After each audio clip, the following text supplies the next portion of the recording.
Good morning, everybody. My name is Matt Curran, and we're here for Chapter 5. I can't believe already Chapter 5. Chapter 5, yeah. Chapter 5. So Chapter 5 with Patty Muller. The official name is Whirlpools of Life and Shame. So Patty, I'll let you kick it off and take us around the room, and everybody can introduce themselves. I love when Matt says kick it off and then have everybody do that. So follow his lead. Just say, your name and where you're from. It's kind of fun to see where everybody's located. So join us or tell us who you are. Who's first? Okay. I'm Judy Hicks. I'm in Jacksonville, Florida. Awesome. I'm Lindy Lamiel. I'm in Southern Pines, North Carolina. Hi, Lindy. I'm Katie Stewart, also in Jacksonville, Florida. Hi, Katie. And I am Matthew Seaman, also in Jacksonville, Florida. Awesome. So I got a tribe. We got some of the Carolinas here and then down here. So welcome. I appreciate you all joining us today. There's a couple people that said that they would be here as well.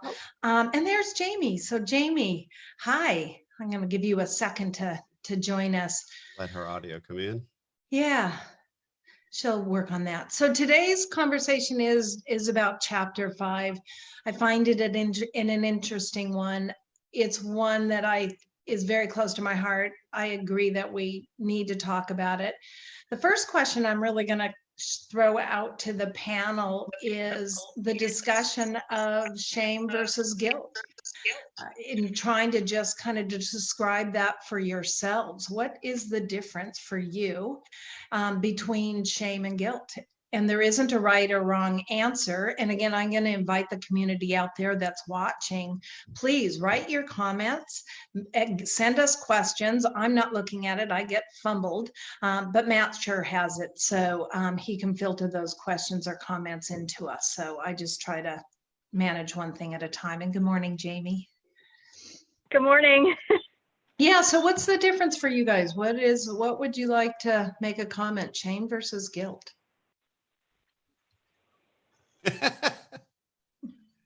Listen, I'm in long-term recovery, so I spent 30 years feeling nothing but shame and guilt. Okay. So that's sort of all I know. Okay. I would say, Patty, for myself, I would say shame is a lot more personal and deeper when it comes to recognizing how you're feeling, and it's not something that's well known. And so a lot of times we may think we're feeling guilty about something for not doing something, when in fact we're really in that shame mindset, and it's difficult to understand internally and naming that how we're feeling. Right. That's a good point. I would say also, until I read this, I hadn't really thought about how shame is created. And that's what was really an eye-opener for me. And I think it's very different from guilt. Anybody else? Absolutely. It's like it's the view of yourself, right? And then something that you carry with you without, realizing that you're carrying it with you. So you end up having this very negative view of yourself, and then this outlook on the world and how people treat you and how they speak to you. And, everything ends up going through this filter of I'm not good enough, and I see that a lot with my clients, and kind of healing that and rewiring that takes a lot. Forever. Yeah, it's a long one. Katie. Yeah, I think for me, I tend to simplify it with clients, and when I think of it for myself too, guilt being just I did something bad, I said something bad to this person, and now I feel guilty about it, versus I am a bad human and I am unworthy on this earth because of that. Yeah, and that's where I come from as well, is that place that if I accidentally throw a baseball in somebody's window, I feel terrible about it. I feel guilty. I knock on Mrs. Smith's door, tell her that I broke it, offer to pay for it, and I feel terrible about it, but I apologize, and then I move on throughout my day. If I'm carrying that resounding guilt. I throw that baseball, it accidentally goes in a window. It's not guilt I feel shame. I'm a horrible human being. I had no right throwing a baseball. I shouldn't have been over on this side of the street. I do everything wrong. Anything I touch turns sour. So shame is, like all of you said, it's that real internal that I'm not good enough. I'm just not good enough. Did anyone just by chance do the exercise, and what did it mean to you if you did, or even just looking at it? I found the exercise, just for those of you that are watching us, is a should exercise, when you just become very aware of your shoulds throughout your day. Somebody made a comment, I think 2 weeks ago, it's shoulding yourself, right? But I think until we get really aware of what our should comments are, we don't pay attention. And as I try to help my clients understand, when you go through the shoulds, every should is a ding to that you're not worthy of something. So did anybody do the exercise or just comment about the exercise that's in the book? Patty, I'll share with you. I received the book, so I got caught up this week. So that was really great. And so I'm reading through it. What I found was I never really thought about, I have been guilty of making at least an internal list of, oh, I should have done this, I should have done that. I've done a lot of presentations of briefings in my career in the past, and almost every single time walking out of the briefing, when I finished, immediately my mindset goes, oh, I should have done this, I should have said that, I shouldn't have, I should have stood here, I should have, and it just takes over that narrative. And so what I love about this exercise, it gives a different idea and a different take to how you can turn the should list into the goals. And your goals. And so kind of presenting a new challenge for yourself instead of harping on past. You can start that forward thinking, making better decisions for the future. So that's what I really liked about it. Okay. Yeah, I would agree with that. Going through it, when I think of the shoulds, I talk about it a lot with clients, but I don't go through with myself a lot. Yeah. The shoulds, thinking about my internal language. And I noticed a lot more for myself this week when it would come up in my internal dialogue, but also when I might be saying it to friends or family, like, you should just do this, kind of like that advice mode. And then I caught myself and I was like, this is exactly what I say not to do. And here I am doing it to other people. But I really liked how you laid out the activity in the chapter, because a lot of times when I'll think of shifting that language, I'll think of it more instead of I should to, it might be nice if I did that. That's just kind of how I'll think of it in terms of changing the language. But I like how much more straightforward your exercise was, so that you can actually write it out and turn it into the more goal, like you said, forward thinking approach. Yeah, good. Yeah, when I read it, I was Go ahead, Jamie, you're good. No, I did. This whole chapter is funny for me. I like what you said, though. I'll tell you what. You go, Jamie, and I'll come back once I find it, because I highlighted it. When I read it, all I could keep thinking was, "Oh my gosh, I'm so ready to be in person groups again." Because I cannot wait to use this in group. I think it will be absolutely phenomenal. Not only to bring their awareness to how much they should on themselves, but also building that self-confidence.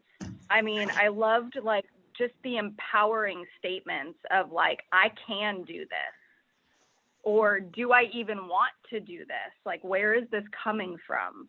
Whose idea is this? Because we carry so much of other people's ideas, right? Even down to the brand of trash bags we buy, and that usually comes from family, because we just automatically did it, so really filtering that out and saying what do I want? Who am I? And I just, oh my gosh, I was so excited. Yeah, there's another section in this, Jamie, later on in the book. And there's another part of this exercise that I think is super important too. I had one of my clients several weeks ago do their should list, and she goes, I don't have them. And I thought, okay, here we go. And I didn't roll my eyes and say that. I just said, give it a try. And so she left it, and she was like, I don't do that. And I'm like, okay. She came back, she just sat on the chair, and she's like, oh my God. And I was like, so you did the exercise? And she said, right. And she said, she pulled it out, and she's like, I have 5 pages. And she handed them to me, and she said, and by the way, the ones that have tick marks, and she's sarcastic at this point, she's literally, and she goes, by the way, the ones that have check marks, I say so many times, I got tired of writing them. It was so eye-opening to her what was keeping her in that I don't love myself.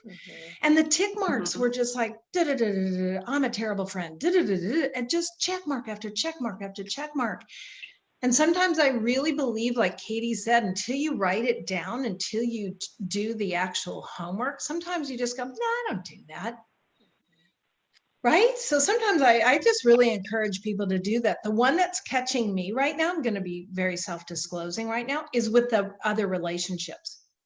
You know, when I hold somebody else to a different standard, Matt and I kind of talked about this yesterday, and it's kind of well, they should have called, they should have done that. And I'm like, wow, I am in that place, whether it's compassion fatigue or whatever I'm dealing with right now. But it's so funny how I am in this should place. And I'm like, I have become so aware, especially when I reread the chapter, I'm like, oh, well, let's sit back and take my own inventory, right? That's the thing that I found is that when you connect the word shame and should, and then you were just talking about in your relationships, it's so ingrained in you that it's a part of you, and it's very judgmental. And then as you become aware, you go, oh, I shouldn't do that. I want to point out, though, I loved what you put in there. Ultimately, all of us want a safe place to land.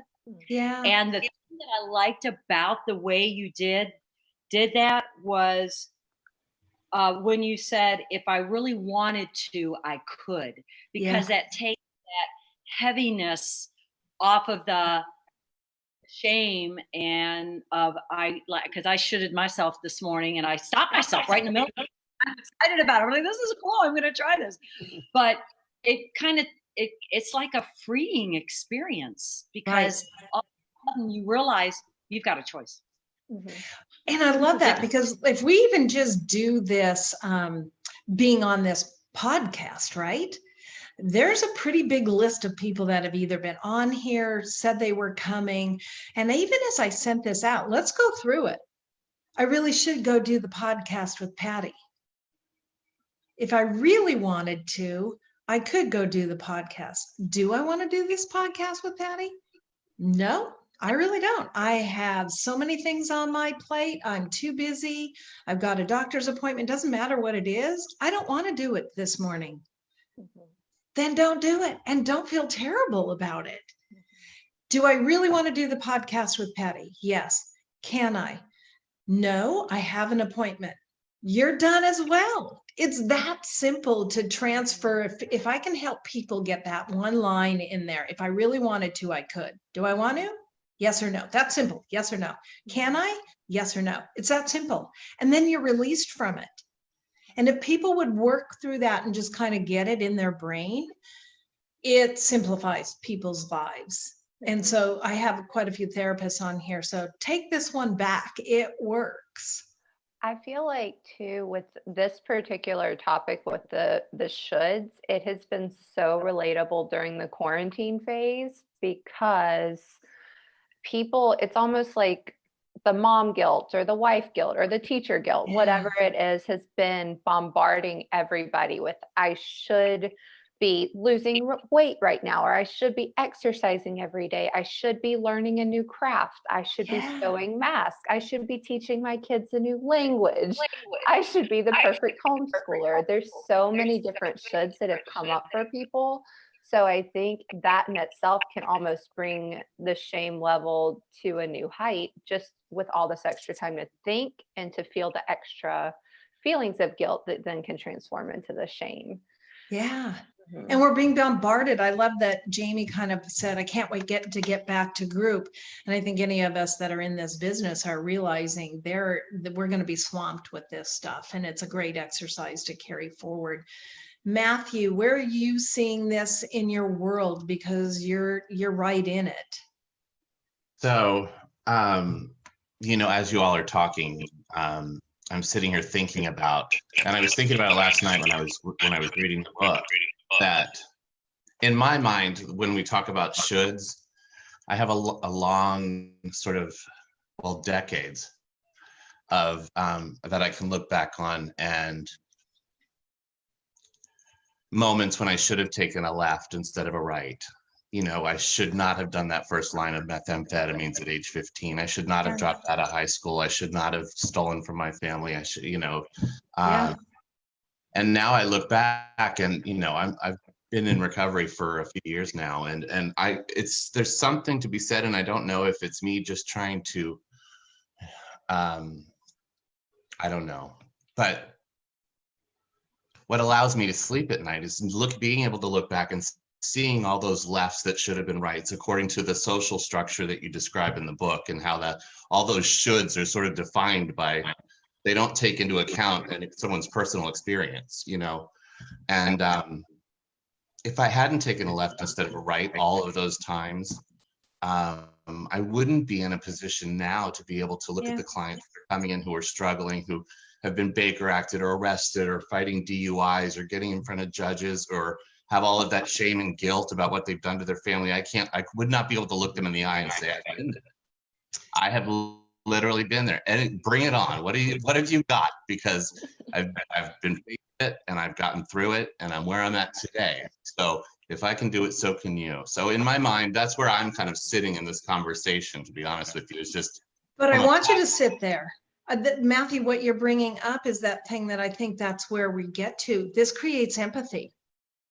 Absolutely. That's the empathy part that also comes out of this, is that should comments, especially with others, you should have done that, and to ourselves, is the expectation. And that's the thing, that when we come to terms with what that was, or that it creates empathy, that we can step out of it and not judge others. Because as we've all talked about, this shame is about being judged not only by others, or that we judge others, it's our own self-judgment. Matt Curran, you're up there going, yeah. No, you're right. No, Matthew, I can relate with what you're saying, and what I talk about a lot, what I work on a lot, what I deal with people a lot, is that we all have a story. We've all walked our path of life, and we all take those right turns, and we take those left turns, and we all make mistakes. And so it's so important that we learn through all of our situations, and then we give back to others, and I think that's part of, why we are counselors, why we are coaches, why we do the things that we do, so we can take these life experience, we can take those things we should have done and where we messed up, and that we do feel a little shame and a little guilt from, going down the wrong path. But that's how life is. I talk about, you didn't set out and say, you know what, I'm going to take that first of meth, and I'm going to go down this path for the next 20 years of my life, or however. And it'll be fun. It's going to be great, But now you take back and you learn from that. And when you learn from that, now you're helping others. And that's really the whole purpose. Yeah, it wasn't a great journey. We all have these. We all have these, whether that be in our relationships, whether that be financial, whether that be in our lives. We all have these different things that we do. And that's just what it is. It's learning from them and helping others. And just, there's my thoughts there, Patty. But thanks, Matt. So Katie, I love that you brought it in, because I think you are spot on about what people are doing. I shouldn't be eating comfort food. I should be exercising more. I should be this. And that to me is part of that PTSD that we are going to see for years to come, of helping people unravel the things that did go wrong, whether they relapsed, whether they didn't finish the project right. Mm-hmm. People are really hurting right now because they don't feel they're doing enough. And yesterday I even talked about just taking 10 minutes a day to turn everything off and rest. You should see the outpouring of how dare you tell me to take 10 minutes and rest. And I'm like, Yeah. Right? So talk a little bit about that. Yeah, I'm right with you with people seeing that, or everybody. That was to Katie, but it's certainly to the panel. Mm-hmm. Yeah, for me, I do a lot of work with disordered eating and body image, Yes. and I work particularly with, I'd say, more females than males, just with my general, with my clients. And it's something that whether it's the food and body image issues or past trauma or just these inherent feelings of unworthiness, they have just blown up during this period, bringing, us going through a collective trauma right now. It's triggering so many either numbed out emotions or Yes. just the deep seated stuff that we thought we had dealt with. And I just think that right now people need to not need, I use need, that's like a should to me.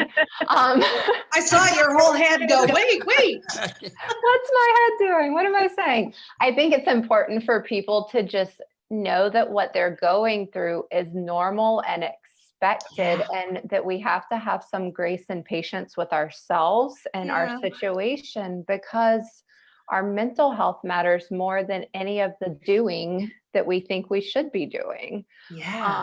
And we have to just be rather than do, just sit in the state of being a little bit more. So be a human being, not a human doing. Yes. Isn't it also fascinating? Sorry to interject, but I was thinking about this last night. I can't think of another time in history where the entire world was affected by something in every aspect of their life, and nobody really knows what we should be doing, because we've never been here before. As a country, as a planet, as a family, as a therapist, whatever it is, it's like, I don't think there's anyone that hasn't been touched by this. Speaking to what you were saying, Patty, about this is going to turn into something long-term that we're not going to know what it's going to look like until we know. But it's funny because nobody has the answer as far as what we should be doing right now. No, it's so interesting. No, I took a course from Bessel van der Klerk, and for those of you who know, he's the #1 psychologist in the world. He was called in for 911. Interestingly enough, the studies that he did, 911 did not have any post-traumatic stress disorder because they could flee to their homes. His studies were fabulous. If you look at the Brooklyn Bridge, everybody's leaving, right? And they're going home. And so they were so shocked, they only found PTSD in people of domestic violence and severe illness because they really couldn't leave.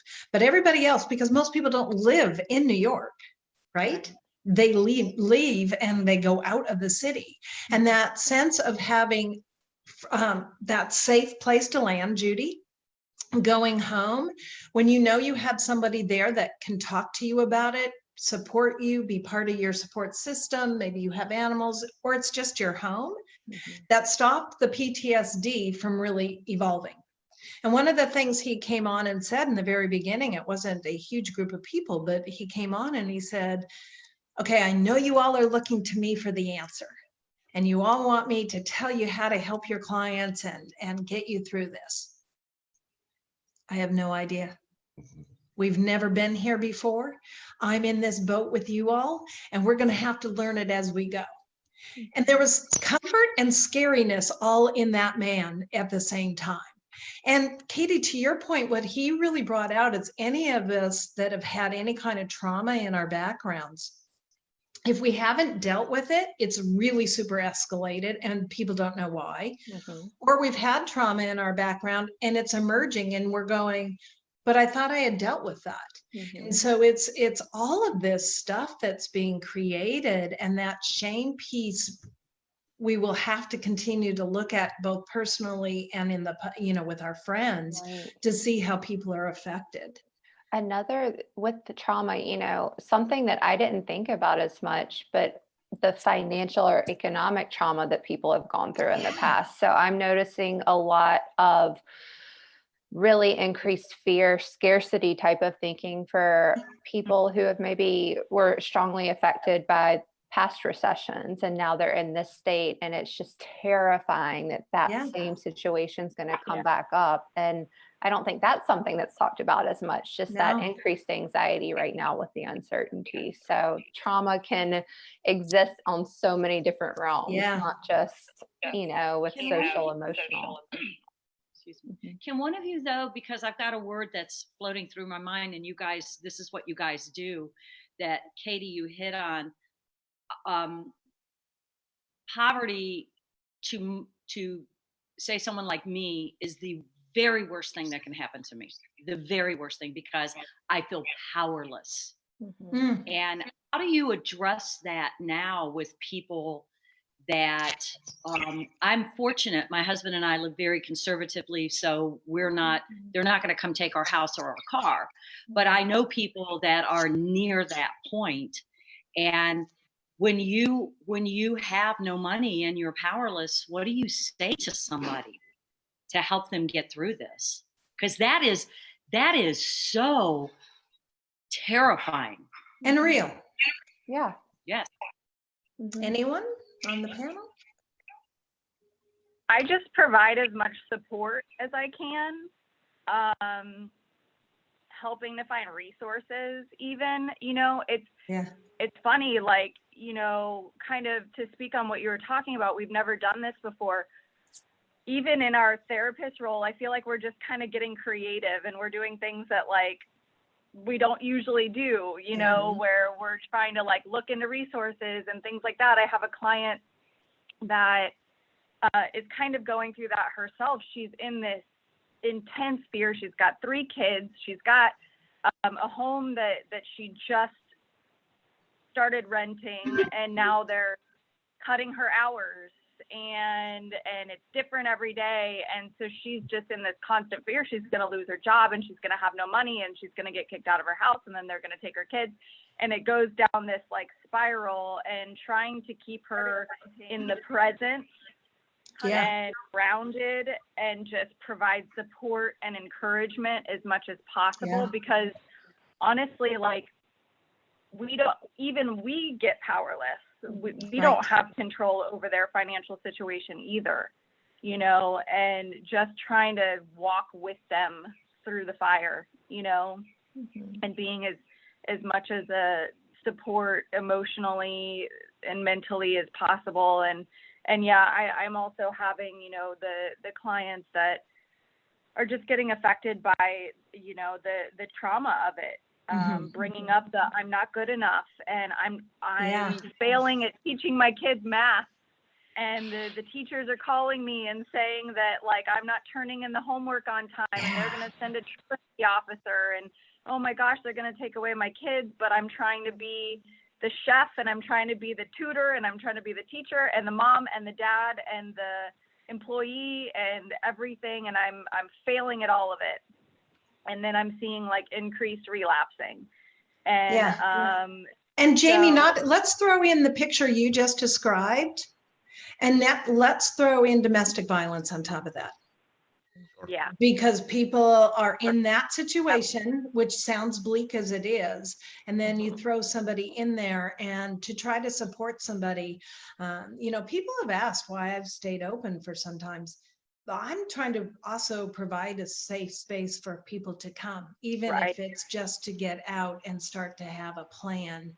And there isn't a plan, there is no plan in a time like that, and especially a situation you're talking. So is learning how to meet the person, any of our friends. I'm going to jump back. It's my bandwagon. Also get off of social media. When we're seeing these people saying, hang in there, you've got this, it's all going to be fine. And I look who made the post, and it's somebody who's sitting in a nice house, has a nice retirement. They're not really being affected. Yeah, that's real easy to say until you jump into this client pool that we're talking about, or some of our friends even, right? Yeah. So some of that's to just really kind of make sure we're not shoulding. I'll bring that back into the conversation, that we're not shoulding everybody because they don't have a choice right now. They're making the best decisions they can. Yeah. Always. Matt. You can go. Well, Matthew, you can go. Oh, I didn't know who was going. One of the Matts, Matthew. I was just gonna say, real quick on top to piggyback off what Jamie said. All of those things, to be able to accomplish all of those things is so unrealistic. Yeah. But then, Right. and then Patty, you said, and then you add domestic violence. Let's just go further and say, then you add a mental health diagnosis, or Yes. you add an addiction, or you add any lifey stuff that the reason they're coming to see you pre-pandemic. And then you throw the pandemic on top of all of those existing issues. Now I'm scared about what's going to happen when this is all, as we roll back into our new normal. It's just, I mean, I work in the addiction field. Our census has never been higher, and this is just the tip of the iceberg. Sure. So I just pray. And then you talk about all these people losing their jobs, which means they're going to lose their insurance, which means they're going to have less access to resources, which means it's just, I'm afraid of that snowball effect and all of that. And speaking of the shouldas, I ran into Patty at Publix the other day, and she had her mask on and I didn't. And I was all the way driving home. I'm like, I should have had a mask on at Publix. Now Patty's going to talk about me. She told me about that. Of course she did. I knew it. I did not. I thought it was funny because we stared at each other like, do I know you? I don't know you. Is that you behind the mask? Well, and let's talk about the fact that you had like an air filter for a Buick on your face. I don't know. What was that thing? I had a scarf and it was really cute. What was in it? What was in it though? It's folded, I think, so that it's layered. It was cute. Can I say something funny? Can I say say who's something calling me out and I had the mask on and I'm the one who's getting shitted? Yeah, yes, Judy. I was walking alley yesterday in the neighborhood, and I'm not going to mention any names, but one of my neighbors whom I adore, she stops me and she starts telling me that she's making masks for them. And she shoulded me. She said, you know, you really should. And I looked at her and I said, I'm not making any masks. That will end so badly. The police will end up at my house. I am never going to try to make a mask. But it was so funny because it was important to her that I make a mask. I don't want to make a mask. And let's go back. You should be making masks. Yeah. Right? That's a should not have. making masks. And I get that, but listen to the should have that gets kind of thrown in there. And then you walk away and go, oh, I really feel terrible. I didn't have one on. Oh, I should be making masks. I'm not making masks. Like what? This is the bigger conversation. I love that we've taken it there. Yeah. And bringing in, I think when people do their shoulds, a lot of times they're shoulding what has worked for them. So like she's making masks maybe because that makes her feel like she's contributing, or that makes her feel like she's doing some good or is good. And I think that can kind of connect back to the poverty and the lack of resources and financial concern conversation, just encouraging people to tap back into what their internal strengths are, because there's so much of this external stuff that's out of our control, and saying, what internal parts do we have control over? So is it being able to really connect with other people? Is it being able to be a more positive person? Is it being able to just be so mentally tough that that you can get through even the jerkiest of people or the worst financial situations? Just tapping into what those internal strengths are and focusing on the tiny little things that are within our control, even if it's just taking a shower that day. You have control over that. Thoughts and behaviors. Yeah. Feelings, thoughts, and behaviors. We have control over that. And I love the fact that you do that, because whoever asked the question of how, or Judy, you did, how do you help somebody? It is to find those things that you do have control. You have control whether you get up in the morning, you have control whether you do have a shower, whether you do try to have some type of breakfast or something. So yeah, that's a good one. And I'll move this over to, if you haven't, I use the SMART for goals. And a lot of people don't know what those are. I think I was taught them as a kid and then it went away. And I think that's a really good one to kind of go through, because as we also work with people and ourselves of coming out of the, I should have exercised more. And then you go, oh, wait, I really want to, and I can, so I will. Then it's to have the goals, which SMART, what anybody chime in? What's the S? Specific. Yeah, so that would definitely be an example of, I'm going to do Pilates or ride a bike or rollerblade. That's specific. M, Measurable. measurable. 20 minutes, 30 minutes, 5 miles. A, have to think of where I am. Attainable. Yeah. So, you know, if you're doing it, I'm going to go run 20 miles today. Really? When's the last time you ran? Well, I don't. Okay, well then that's not attainable today. You know, maybe let's smart a little smaller. Maybe we'll start with a walk. R.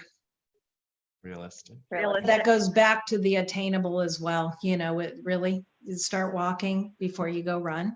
And T, this is the one that almost everybody misses. Timely. Time bound. And time bound in these, the way I use it is it has to have, I don't like it too long because then we lose our focus. If somebody says, I'm going to go run 3 miles a day, every day for a year. Well, it's not attainable and that's not realistic. You're going to not feel well. It's going to be raining out one day. So you're going to feel defeated. So I always try to help people really realize that I want people to have success and not a failure. So I try to limit my clients or myself to a 6-week situation. I'm going to ride my bike 3 times for a week for 30 minutes for 6 weeks. Then at 6 weeks, go adjust. Do I want, oh, wow, I'm going to add weights now, or I'm going to try a new activity. But when we keep it to a shorter amount of time, when we keep it time bound, goals to me are flexible and they're lifelong and they should be able to move. And so when we put these grandiose, oh, in 5 years, I'm going to do that. In 6 months, I'm going to do that. It's too long. Sometimes we can't get there and then we feel defeated. Anybody want to talk about that? And then I want to have a great discussion on the whodunit questions.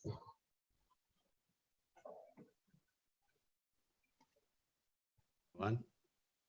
Check, we're done. So, Matt, are you getting any questions or anything from anybody? So no, we've had some comments. You know, earlier on, we had somebody said there's a fine line between, you know, shame and guilt. Yep, very. They're very, very fine line. Somebody said that they love that. And, you know, talking about, it was right around the time we were talking about, you know, could you do stuff? Could you not do stuff? Or because you're super busy. Gotcha. So that was good. And then Matthew's comment when he was talking about his situation got 3 hearts. Aw, we like that. Yeah.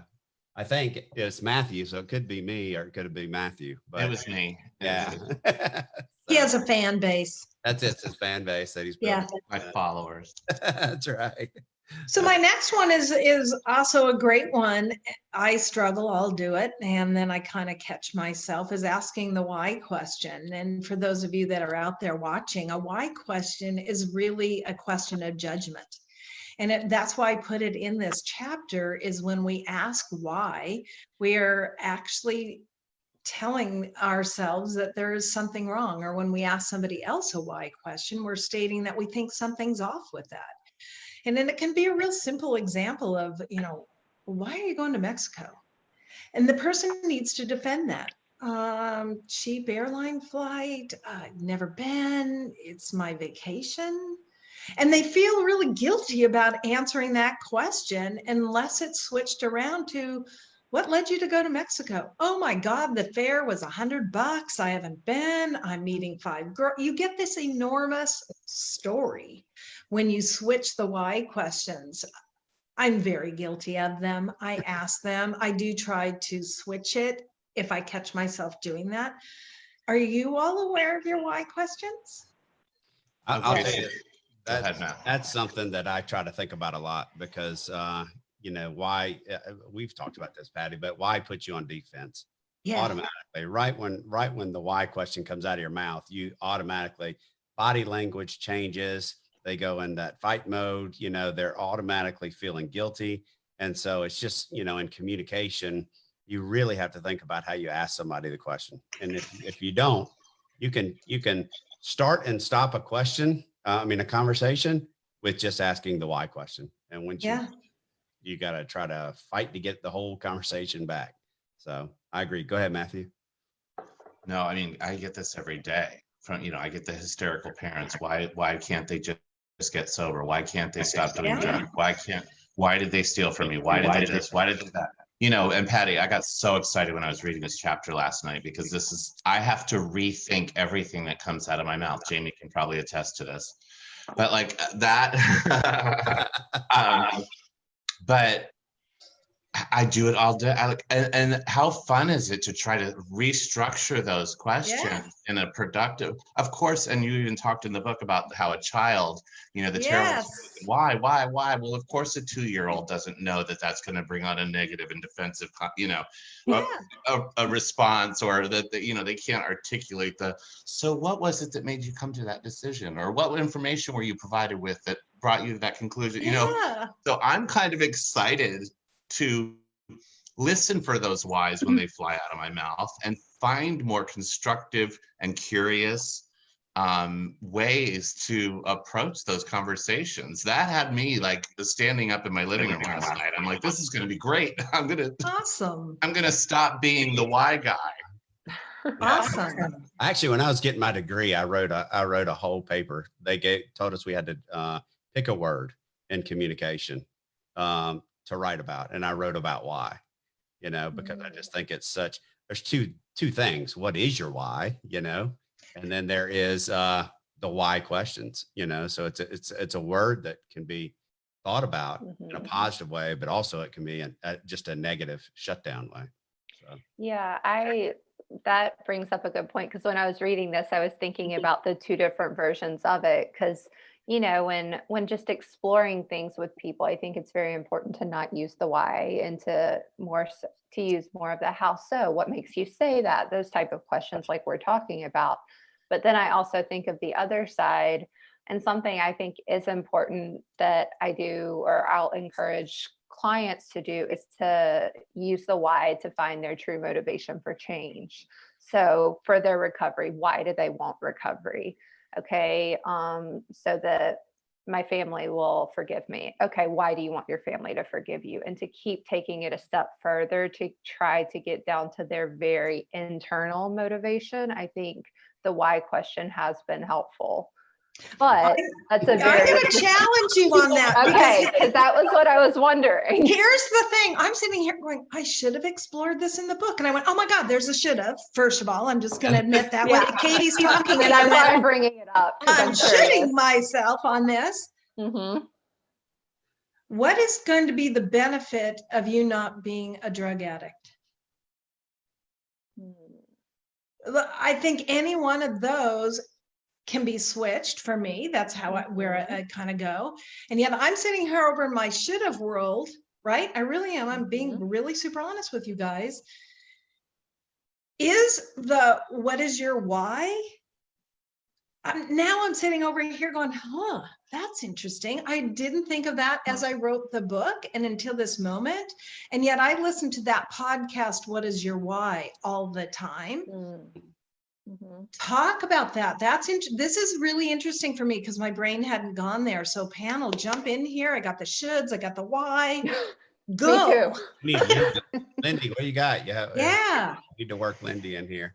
All good things. I've been digesting a lot, and just a real quick circle back on some of the earlier discussion. I think Patty, maybe you had mentioned compassion fatigue, and I feel like that's sometimes what drives asking those why questions when we're just at a loss and we just have nothing left to really pour out. And then it's just like, why do we have to keep going through this? Why can't we just go to the grocery store like normal? Why can't we? Yeah. So I think it comes from a little bit of place of fatigue, even just emotional fatigue.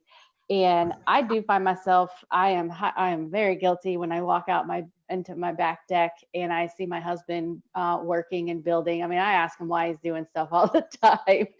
And more often than not, he looks at me with a real nice grin, and which means back up. Yeah, right. Yeah. And, or like the body language is like, and I know I don't mean it with, ill intended, but I fully hear how it sounds.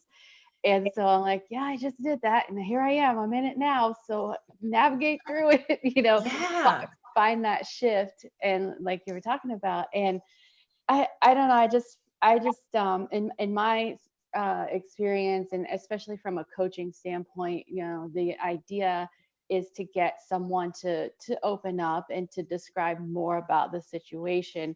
Why is a very short word and question. But what I hear from the different statements and different options to use from language perspective, I like to ask to tell me more about how that was for you, right? So it is using more words, and sometimes that's necessary. It's kind of like hidden in there, but it's trying to open up the two-way conversation. It's trying to allow the other person to not feel attacked or targeted, so they can get to that vulnerable place, which we all struggle getting there, and just sharing feelings and thoughts and talking about our own behavior is very vulnerable when you feel like the spotlight's on you. So it's really, I was given this a website, and there's probably more like it, but it's called A More Beautiful Question, which is it's really cool. And it's a lot of mindset shift on how to look at the world differently. And I can't remember the name of there's a book, and I'd have to look it up, but A More Beautiful Question. And it really shifts how you perceive something, and then therefore how you would change. And look at everybody writing that down, including me. We will put this in there. So that's for me. Like, I'm trying to find a more beautiful question when I'm thinking about communicating with people, or when I'm approaching a problem or a challenge. Like, what's the better question I could ask here, or what's the better approach? Jamie, pipe my in go-to here. is my go-to is always, what does that look like? Because I have or had a bad habit of assuming what a word means to somebody, or what they might be talking about. And so I'll say, well, what does that look like to you? Describe to me what this looks like, so then I have a better understanding of like where you're coming from.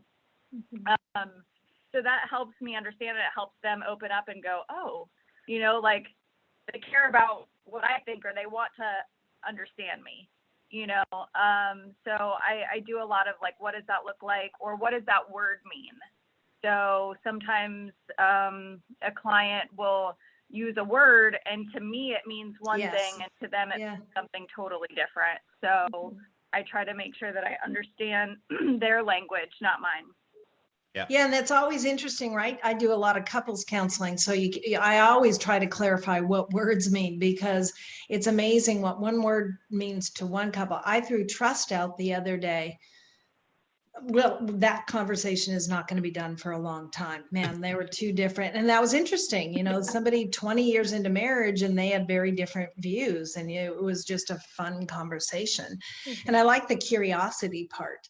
I'm still questioning, and over here in my seat, what is your why today? I've used that. I asked that to myself, and I'm going to ask the group again. Is that a positive or a negative?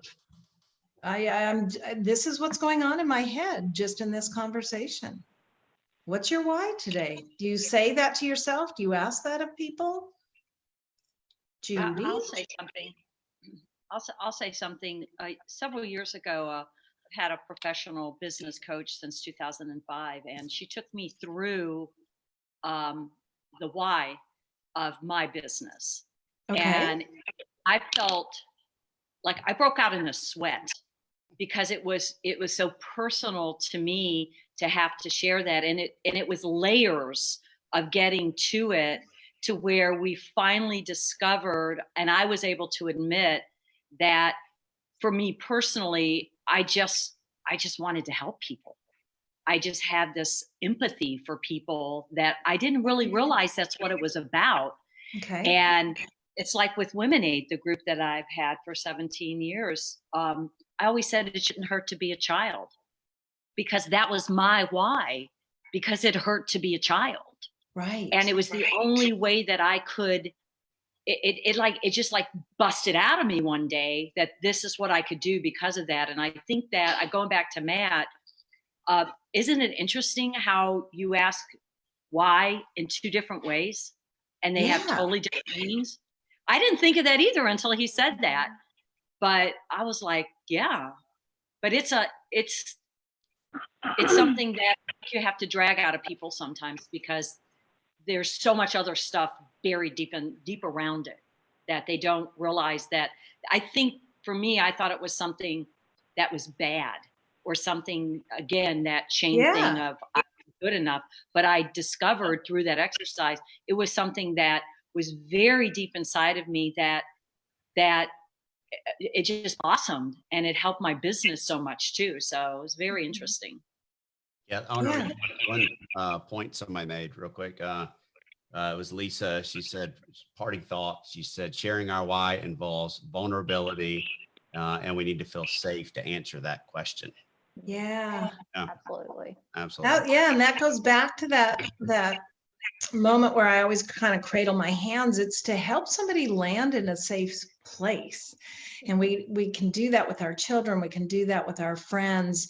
If that safe place is there where we're not judging them and they don't feel like they're being ridiculed, they'll tell us that. I go back to the space of the employer. If they say, why can't you get your data in on time? Why can't you get the program up and running? Is totally different than, I have a concern for you. What is going on that this information is not coming, the data is not coming? The response is going to be an honest one. And the example I always use is, I appreciate you asking. My mom was just put in hospice and I'm behind the 8 ball here and I need help. And by the employer creating that safe place, I used it last week, the same example, but by this employer creating a safe place, what is happening? What can I do? I'm concerned for you. That creates that space where we will open up.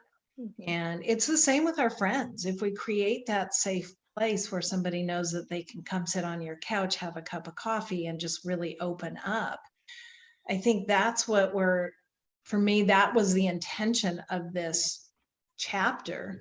And of course, I'm over here not shitting right now, but thinking, wow, I can expand that chapter. Well, I've done that after every single time we've reviewed one of these chapters. I've gone, oh, I need to go add that. So, Katie. Yeah, I'm just, I remember, I think I was observing one of your groups years ago, Patty, and I remember you saying to a client or to the group, I'm not here to keep you comfortable, basically. And I think we have to remember that discomfort can happen in the safe place, and a lot of times we have to feel that discomfort in order to have the actual growth that's going to happen. And if the why creates that discomfort, kind of like Judy was describing, like the sweat and the anxiety of just having to touch that vulnerable part of ourselves and actually acknowledge it, that can be okay too, as long as it is in that safe place. Yeah, Katie, thank you for saying that. I forget, sometimes how many of us go back and the scenarios we're in. And I think I still open every session that way. Within these 4 walls, you will not be comfortable, but within these 4 walls, you will be safe. And, especially with couples, sometimes that can become violent, whatever. But I always tell people they will be safe no matter what, whether it's words, whether it's physicality. But if we stay in our comfortability, we don't change. Right. If we are not taken to that place where we have sweaty armpits and palms are sweating and I don't like this. I sent Matt something this morning that said, read this. It was described to me. And it's like, not sure I like it. And he was like, okay, we'll be talking about that later, right? Because out of it, it's like, oh, ouch, this kind of hurt a nerve. And the fact that it hit a nerve means go look at this, right? Mm-hmm. Yeah. By the way, your response to me, really? That was funny. Yeah. Oh, gosh. Oh, Are we there? Yeah, we're there. It's been right at an hour. So Wow. I think, why don't we go around and let everybody have just a parting Final thought. and Yeah. final thought. So we'll start with, I'll just call them out. Judy, you're first. So I listen to a lot of podcasts, and I listened to this great podcast yesterday that John Gordon, a local Jacksonville, this guy's phenomenal. And he interviewed Trent Dilfer, the quarterback, and Trent Dilfer is now coaching high school football. And he was talking about how they started using the word tribe instead of family. And as we're walking, family to me is like, ugh. And he said that someone asked him, why are you doing that? And he goes, I think this was so profound. He said, I do it because most of the kids that are playing football, the very first thought they have is family. My family sucks. I don't need another sucky family. And it was like, oh my God. Yeah. Because we don't realize in my business, I have to be very careful because you have no idea why people are buying or selling. It could be not for good reasons. And it's that empathy that Matt was talking about. And it actually made me laugh out loud because it kind of took some of the pressure off of, a family, the word family. Yeah. So anyway, that's my 2 cents. I love listening to podcasts. It's so freeing. Awesome. Jamie. I just thought that this was an amazing opportunity to be on this this call, and I am so excited to take everything that I've learned here and in this chapter and utilize it in my career. Cool. Matthew. I just want to say that this was great. And Patty, just to you personally, thank you for inviting me. I value you as a friend and on a professional level. And I miss sitting in your office and getting my free session when I start crying while I'm delivering cookies. Come on back. I know. The truth is, I just need 30 minutes with Patty. But cookies. I work for cookies. No, this has been great. And if you need anybody to join you for gratitude and boundaries over the next couple of weeks, I'd love to join those conversations. Yeah, absolutely. Be on here. Katie. Yes, I just wanted to say thank you for having me here. And I hope you know that I learned so much from you as an early therapist from just our interactions and conversations. But as far as just a parting thought to kind of sum up everything, I think what we were just talking about with not being afraid of the discomfort and remembering that it's there to tell us something that maybe we need in order to grow and in order to get to the place where we are going to feel more fulfilled and content in our life. I think that's important to remember. Discomfort doesn't equal bad. Yeah, great. Yeah, I like that. So Matt, I'll get us out of here. Thank you all for joining us. It was a fabulous panel, a great conversation. This is one, shame, guilt, the why question. That's a conversation that can go on endlessly. And let's have that conversation endlessly, if not only with ourselves, but with our families and the extended. For those of you out there, thanks for joining us. Matt, you're always a phenomenal host and had a great panel this week as every week, and hope you're all welcome back. It's an open invitation. So next Friday, 9 o'clock, you're on the list. So come on back. We got a lot more to do. Yeah. And okay, if you don't have it, if you don't have it, make sure to get Patty Muller's book. It's, we have people that have bought your book from all over the place, which is really pretty cool. And so make sure to get it, make sure to join us. Even if you can be on or can't be on. Yeah. I love it. Love you. Oh, that's awesome. But just make sure to join us every Friday morning. You can ask questions and put stuff in. Melinda said, I got your book this week and look forward to reading it. So see, people all over the place. And don't forget that this week, Convene Communities on Facebook will be doing Christians Unite. Did I get that right or backwards? You did get that right. Yeah, so they'll be all weekend. So it's something everybody wants to chime into. So don't miss that as well. That's right. Christians Unite starts at 6 o'clock tonight, and then tomorrow morning at 10 o'clock. So it's going to be really good. Got for you counselors, got some amazing stories. Like you want to hear these, starting with Tracy Bible Rollerson.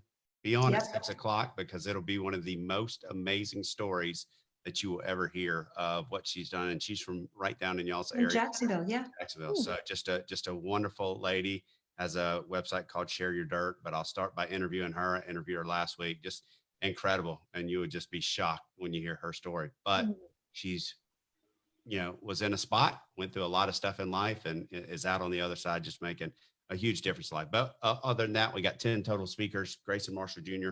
From down in the area. Just a lot of great things happening. So appreciate you all being on. Next Friday, we'll do it again. Patty, like always, I'll talk to you later today. So like always, so we'll see you guys next Friday. Thank you so much for being a part of it. Thanks, guys. Thank you. Bye. Thank you. Bye. Bye. Bye.